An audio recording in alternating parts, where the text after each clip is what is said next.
Hello everyone, my name is Yara and today I'm going to be talking about how I rate books and also why it's hard. Rating books is a very deceptively difficult concept. Like, you'd think that since there's a generally accepted metric of using 5 stars that it wouldn't be that difficult, but it is.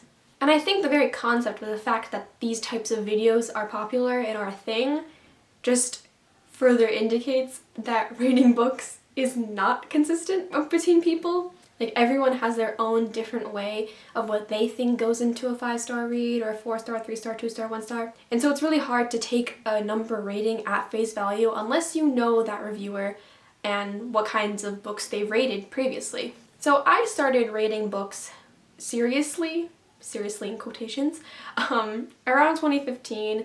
I had Goodreads before that, but I gave like everything 4 or 5 stars. And I tried to be a little bit more thoughtful about my ratings around 2015, but even then, and even since then, I have not developed a really good system or one that I really like for rating books because it always changes. And also, the more you read and the more you grow as a reader, you're going to, one, change your taste and also change the way how you view stories because you've become more familiar with stories of that particular genre or of genres as a whole. And I know I just said like literally 2 seconds ago that I don't really have a system that I love, and that's still true, but I do have a system. And so I figured I would just talk about how I rate books and also talk about why certain aspects of rating books is hard.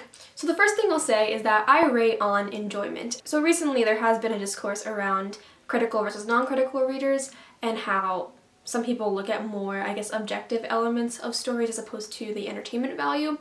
And I don't think that the two of them are mutually exclusive. I think you can look at the more critical aspects of a novel and also think about what that novel is achieving in terms of how much you're enjoying it. And to be honest, I think the two go hand in hand. Like, when I'm reading a book, I do consciously think about, is the structure effective? Is the dialogue organic? Is the pacing off?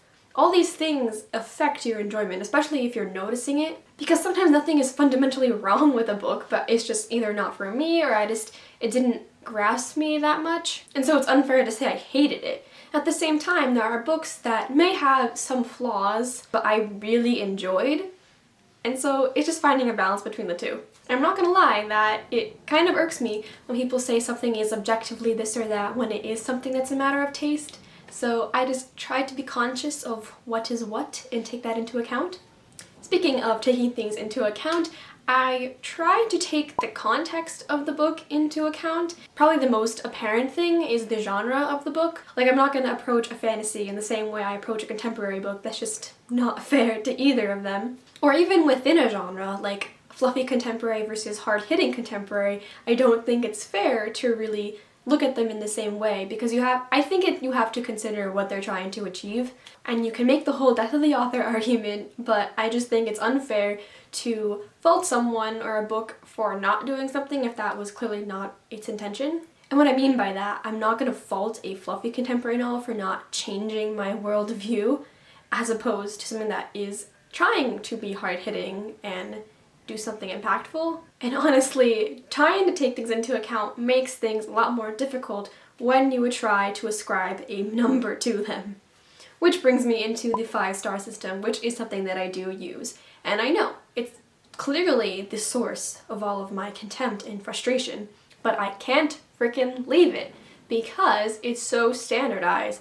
Like, it's Goodreads, it's just in popular culture, that's how we rate things. But it's so hard to contain all your thoughts and feelings into a single number. And because that metric is used across different media platforms and between different books, there's something inherently comparative about that. Like if something was rated 4 stars versus 3 stars, then you would be inclined to think that the 4-star book was better, like logically. But then that becomes difficult because, especially when you're considering different genres, the numbers aren't exactly 1-to-1 in relation. Like, I'll just be honest, a 3-star fantasy book is probably more enjoyable to me than a 3-star contemporary book, just because there's so many more elements that go into a fantasy book, at least I think so, because you do have to consider a lot of the magical and the world building elements. But while I think it's far from encompassing, I think it does provide some sort of general view about that story. Like, it's kind of like the Goodreads labels that they put up for the stars. Like, I think it's like I hated it, it was okay, liked it, really liked it, and it was amazing. Like, I think that's like generally what you think of, though there are a lot of nuances that you're not gonna get from a star rating. But at the end of the day, star ratings are still useful, and also I like statistics, so I want to see my general feelings about things throughout the year. So I'll try to explain what my star ratings can potentially mean. So I do use 0.5s in my ratings. Technically it's not a true 5-star system. So kind of how I approach rating books is that from an objective lens, again, use objective with a grain of salt, I look to see like the whole number, what that book would be.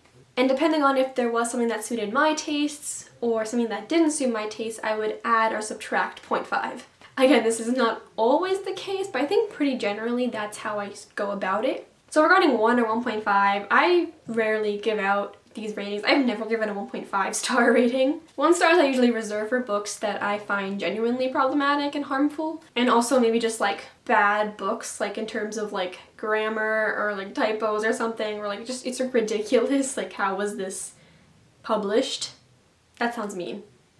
Luckily I haven't encountered many of those, so maybe I'll never have to worry about that. 2 stars and 2.5 stars where things start to get a little complicated. These are books where I can pinpoint specific things about them, whether it is like the writing style or the plot or the characters, that is hindering the story a little bit, as well as just my enjoyment level. Like I said, they usually go hand in hand. So 2 stars probably just books that like, I didn't really like this. I thought there was problems and I didn't enjoy it. 2.5 is probably more for books where like there were genuinely some parts that I enjoyed, but for the most part, I had a hard time getting through the book. 3 stars and 3.5 is where it gets complicated because a lot of things can go into these. Generally 3 stars is pretty good. Like there are definitely noticeable flaws, but it's not like terrible or anything. But then there are some times where it gets a little complicated, where like it's not the entire book that I would rate 3 stars. Like some parts are like 2 stars, some parts are 4 or 5, but I average on 3 because averaging is a thing. And then it just feels so frustrating because 3 doesn't encompass either of those sides. So like an example of this is More Than We Can Tell by Bridget Kemmerer, and this is dual perspective, and I really liked one perspective and I didn't really like the other perspective, so I had to just average it as 3. But you wouldn't know that was my consensus if I hadn't told you that. And that's one of the many times where star ratings is annoying. 3.5, more often than not, is usually books where I probably should give them 3 stars, but there was something about it that suited my tastes that I up it a little bit. Kind of like the graphic novels in the Lunar Chronicles or Shadow and Bone, I gave the first book 3.5 stars. And a lot of it's because I really enjoy the characters and the world in general, but I have to recognize that that installment was kind of weak. 4 stars is like a solid read. I have no problem recommending it to people, and it was a good time. And then 4.5 star books are ones where I don't know if they quite yet are at the level of 5 stars. I'm trying to be a little bit more picky about what I give 5 stars, and so now I just have a lot of 4.5 stars. And so 5 stars, as you can imagine, are books that I thought were amazing. I had a grand old time. They probably emotionally impacted me in some way, and that can be in a lot of different ways. It could be it made me so happy, or it made me so sad and moved to tears. Honestly, 5-star books are probably a mixture of all those. Like Love from A to C by S.K. Ali or Bear Town by Frederick Bachman. These books ended up being so much more than what I thought going into it, and I think that's kind of what I generally feel about 5-star books, is books that really like outdid my expectations. And I guess it's kind of another way to organize this, because I go into books pretty optimistically. I really think they're gonna be good. So if they are good and they meet my expectations, it's 4 stars. If they're slightly lower, like but still like not terrible, then 3 stars. But if they really exceed my expectations, then 5 stars. So now after I've laid all that down, I want to go back to the point about star ratings kind of being inherently comparative. So I used to exclusively go about rating books like this. I would look at other books that I've rated, say 4 stars, and be like, do I like this better? Do I like this worse? And I think that's a good strategy if you're comparing it to books of the same genre, of the same subset of the genre, but it gets a lot more difficult when you're comparing 2 different genres, and then I feel like I'm not representing one or the other because of that. So for example, I gave The Astonishing Color of After by Emily X. Arpan 4.5 stars, and I also gave Since You've Been Gone by Morgan Matson 4.5 stars. And these are both contemporary novels. One of them has a bit more of a magical element mixed in there, but I would largely consider it contemporary. And if someone were to just look at what I rated them, they'd be like, oh, you probably feel the same about both of them, but no. And I'd probably say The Astonishing Color of After is a better novel. It affected me on a much more emotional level. It deals with depression and suicide and grief, but I also really freaking enjoyed Since You've Been Gone. It was so cute and it made my heart happy. I also might be harsher about certain aspects for different books. Like, obviously there should be some level of reality and logic to any novel, whether it's sci-fi or contemporary, but I'm probably going to be more critical if something in a contemporary novel doesn't seem realistic, because that is something that occurs in our real world. Whereas I could probably suspend my disbelief to a certain point with more sci-fi or fantasy novels. And also the presence of some aspects might make up for the lack of others. So I guess a common example would be like plot and characters. If the plot is really interesting and really excited, then I might not care too much if the characters aren't that compelling. And vice versa. If I love the characters, then to be quite honest, I probably won't care what happens in the plot. As evidenced by The Raven Boys. I feel like the solution is so simple, I should just not rate books anymore. But like I said, I like data. I guess ultimately, as reviewers and as consumers, we should all just place more emphasis on the description as opposed to the number rating assigned to books.